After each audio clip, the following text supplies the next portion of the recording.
Unleashing creativity, mastering light portrait painting is our topic today on Luminar Coffee Break. Let's see what we can accomplish in 10 minutes or less, starting now.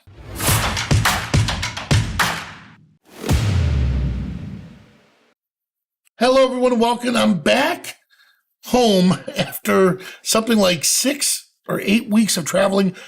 All I know is it feels good to be in the home studio where I have everything set up properly. Over the weekend, I did get to spend time with Rick Farrell along with Rick Freeman, and we did portrait light painting for a camera store called AVC Photography or AVC Camera Store, which is down in Miami. Carl will put that in the chat if you don't mind. This place is absolutely amazing. Huge rooms to do the stuff that we had to do. It was sponsored in part by ProPhoto, so we thank our friends at ProPhoto and thank Skylum for sending me to teach Luminar Neo at the group. All right, so let me just dive in and give you a couple tips on what we did with the light painting. All right, well, first step is prepare your gear. I'm going to bomb through all of these for you first, and then I'll come back, set up your shot, adjust camera settings, light painting techniques, review and refine, and then we're going to explore your creativity. So these are the 6 topics I want to talk about, and then I'll show you a real quick way on how I edited those photos, all right? So the first one, prepare your gear. You need essential gear to do this. Some people didn't have a tripod, and so they used chairs and the best that they could. I mean, I had a platypod, I offered that, but you definitely need a tripod to keep your camera steady, because we're doing lots of long exposures, like 20 seconds. Some of the other equipment you should have is a light modifier on the flash, because what you're gonna do is you're gonna light the subject, but you don't want it to spill on any of the walls around you. So light modifiers, which we used a grid, was perfect for this, all right? Second, set up your shot. Begin by selecting the appropriate focus. So focus on the subject and make sure the subject doesn't move. That was the key. Once you manually focus on the subject, switch off autofocus. My lens had manual focus. So just switch it to manual focus. This way, if you bump the camera or something happens, your focus is always going to be on. All right. And to get the proper, so without the light painting first, you're in a completely dark room, fire the trigger, use a light meter, because that helps you get your base on the subject and making sure the subject is in properly exposed. All right. So the light meter helped you with that. It just gave us a ballpark figure. Then adjust the camera settings. So what Rick did here was he started with 20 seconds. Now I wondered why 20 seconds? Well, in order for him to paint around the subject, right? So in order to paint around the subject, let me see this right here, you need time. So 20 seconds worked out really good for Karen, who's absolutely amazing. She went around and she painted this light into the subject. So 20 seconds was great. Longer would have been even better. Now, once they do that, ensure you're completely in a dark room, but any ambient light whatsoever, in this case, because you're dealing with long exposure, will interfere with the outcome. Then you set your aperture based on the initial exposure test shot. So whatever the initial one was, adjust it from there. And then, if the image is too bright or too dark, use that exposure, the aperture, to make it brighter or darker. Now, here's where the light painting technique comes in. I have yet to master this. A couple of reasons. One, I didn't feel like running around, or I could run around the subject like Karen did. But this is an art form. So with the camera ready and the subject properly exposed, what you do is this. You say, action, and you fire the shutter, and it's okay, everything is pitch dark, So no exposure is happening. The moment they fire the strobe, now the subject is perfectly lit. The subject, you have a perfect exposure on the subject. This is when the light painting comes in. I counted to 20 for them, and that's where they took this flashlight or like the LED wand. And I believe Rick sent me a message. The wand itself was called, so they used a Pro Photo for the actual light, and a Nanlite tube, a Pavo tube, P-A-V-O tube, was used for this lighting right here. So that lighting right here, and if Carl, I'm so sorry, if you could put that into the chat, where that is. All right, so the Nanlite is what they used to do the light painting, and it didn't work the first time. So you practice. You review it, you refine it, and then after the exposure, you review the photo. If the background appears too bright or too dark, adjust the aperture, not the shutter speed, not the ISO, aperture, to get the proper exposure you needed. Now, additionally, you may need to fine-tune the power of the light source to ensure that the subject is still perfectly lit based on the changing of what you just did. Remember, shutter is dictating the ambient light in the room. Shutter is what's giving us that beautiful light painting. So leave that alone, adjust the aperture, and when you adjust the aperture, you may have to change the power of the light to get a proper exposure. All right? And then the other one, of course, experiment is the key. You'll find the right balance between the subject and the background. In our case, that one nanolight was so powerful at 100%, they had to bring it way down to 5% power. And the results were absolutely amazing. All right? But review and refine, that's the biggest key. Now, once you're done, explore your creativity. Once you have the basic technique down, this is where you unleash your creativity. You could try different light painting movements. Karen, and I'll show you a few of them, made it look like she had wings, brought it down in front of the woman. She just did amazing stuff. This is where you need to pair up with somebody who's very, we'll use Ken Henry, someone who's very athletic, young, and then can run around the person painting in different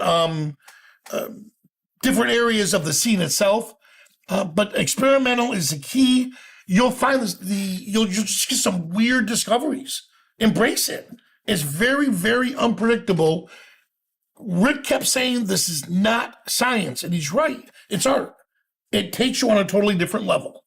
All right? So the 6 areas: prepare your shot, or prepare your gear, set up your shot, adjust the camera settings, then apply the light painting, review and refine, and explore your creativity. So those were the 6 spots, or the 6 areas for light painting.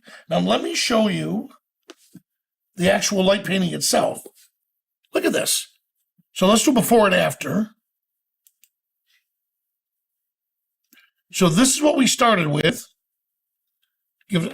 Right? So this is straight out of camera. This is what we ended up with. Now, this is a raw file.